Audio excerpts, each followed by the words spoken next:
Good morning, this is Sharon, and I'm here with the prophecy for you entitled Fight Against Longings and Passions. This prophecy was given to Bertha Dudde on June 16th, 1955. Deaden your every longing, and you will mature in the shortest possible time. If you have the will to become perfect, everything is still pulling you down into the abyss has to be overcome. And this concerns all longings and passions which still adhere to you from the time of your preliminary development, and which still cause you so much trouble because my adversary influences you through these instincts and longings, and thereby intends to prevent your return to me. But these instincts and longings are an obstacle for your union with me, because they are ungodly attributes which a perfect being cannot have, and which therefore first have to be overcome before the union with me can take place. The human being has to fight against every craving of material things, for this always involves a greed to own something which belongs to my adversary's realm, which therefore merely serves to satisfy the senses. Regardless of what it is, as soon as a person's physical senses delights in it, they are looming, which find earthly fulfillment. This includes everything that provides the person with a sense of physical well-being, if it is actively pursued by the person himself and therefore lacks the foundation for spiritual endeavor. The realization that all earthly things are transient. I will also endow people with earthly possessions at their earthly life too, which will be blessed and offer them everything, and that in abundance, as soon as I recognize their spiritual aspiration, as soon as their love applies to me, and I am their first goal. Then my love will give to them abundantly, and even their earthly life will be blessed and offer them everything, because it will no longer harm them, since it will not captivate their senses. However, as soon as a human being has a powerful desire for earthly pleasures, possessions, and stimulation, he has to fight it.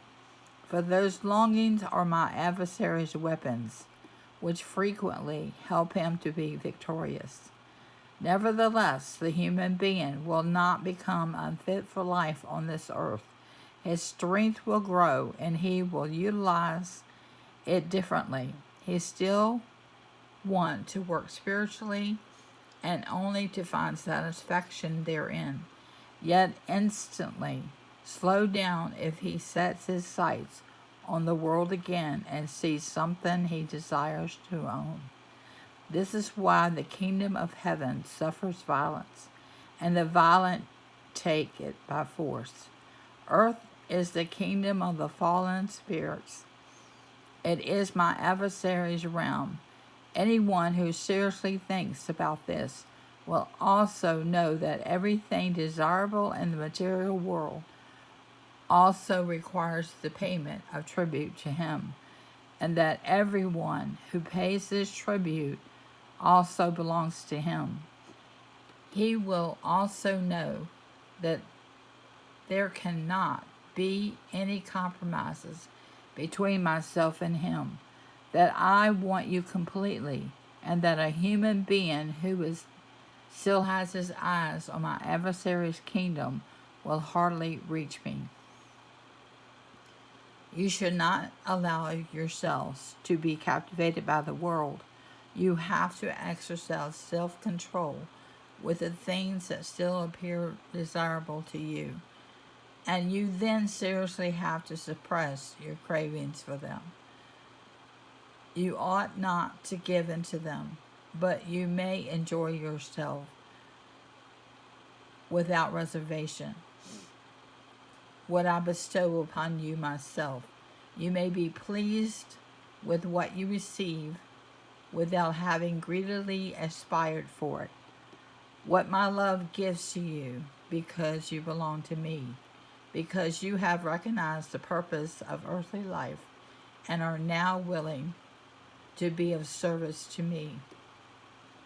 But be content with it and strive every arising craving to also recognize it a trap set by my adversary to win you back to himself. Without an inner struggle, you will not be victorious over him. But if your endeavor applies to me, then you need not fight any longer. Then the world will no longer attract you. Then your yearning will aim towards heaven. Then matter will have lost its power over you. Then you will learn to despise it. It will have to be service to you because you will have become its master. Amen. Mark chapter 8, verse 36.